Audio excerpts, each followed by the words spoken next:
চার গোলেও নিষ্ফলা কলকাতা ডার্বি। উত্তেজক ম্যাচে জোকার সেই রেফারি।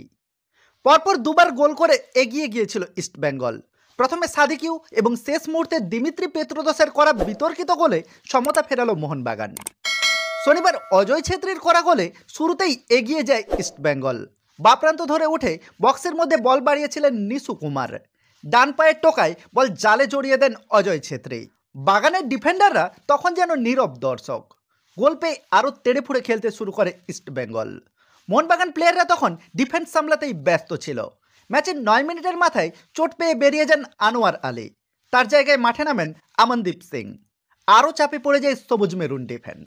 ম্যাচের 17 মিনিটের মাথায় গতির বিরুদ্ধে ম্যাচে ফেরে মোহনবাগান। গোল করেন সাদিকিউ। ব্র্যান্ডন হ্যামিলের ক্রস ডিফেন্ডারদের পেছনে ফেলে মিট করেন সাদিকিউ। বল পোস্ট ঘেঁষে গোলে চলে যায়। এরপরই চোট পেয়ে বেরিয়ে যান জোসে পার্দো।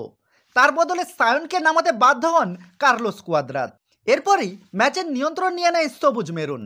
প্রথমার্ধে তাদের পায়েই অনেক বেশি বল ঘোরাফেরা করে। লাল হলুদ ফুটবলাররা ডিফেন্স সামলাতেই ব্যস্ত ছিল।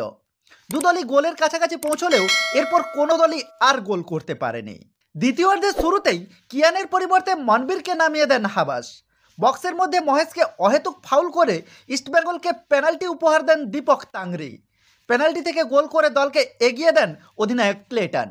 চোট পেয়ে মাঠ ছাড়তে বাধ্য হন নাওরে মহেশ সিং। তার জায়গায় ভিপি সুহের এবং অজয়ের জায়গায় মাঠে নামেন এডুইন সিডনি ধানসপাল। মাঠে নেমেই সুবর্ণ সুযোগ পেয়েছিলেন ধানসপাল, কিন্তু তিনি ফাঁকা গোলে বল রাখতে ব্যর্থ হন। এরপরই মনবীরের ক্রস থেকে গোল করে সমতা ফেরান পেত্রোদাস।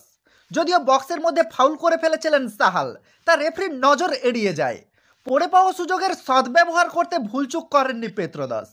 কলিঙ্গ সুপার কাপে এই দিমিত্রি পেত্রোদসই ম্যাচের মোক্ষম সময়ে পেনাল্টি নষ্ট করায় সুপার কাপ থেকে নকআউট হয়ে গিয়েছিল মোহনবাগান। আইএসএলের প্রথম ডার্বিতেই সেই পেত্রোদসই ছিলেন মোহনবাগানের মূল চালিকা শক্তি। গোটা মাঠ জুড়ে খেললেন, দলকে খেলালেনও।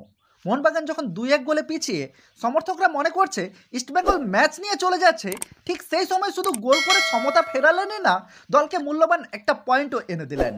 এজন্য তিনি ম্যাচের সেরাও নির্বাচিত হলেন।